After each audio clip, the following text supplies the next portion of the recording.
Da ni yma heddiw yn y hwb yn Dinbych i ddathlu bod Llwyn Eirin yn Dinbych nawr wedi cael ei tenantiaid cynta, ac dyma'r digwyddiad i'r tenantiaid ddod i adnabod ei gilydd. Da ni'n falch iawn bod y prosiect yma wedi cael ei orffen yn y misoedd diwetha.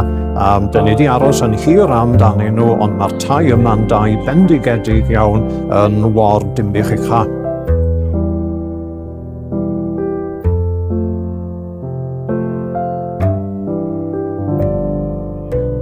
Got more space in our house. We got a garden.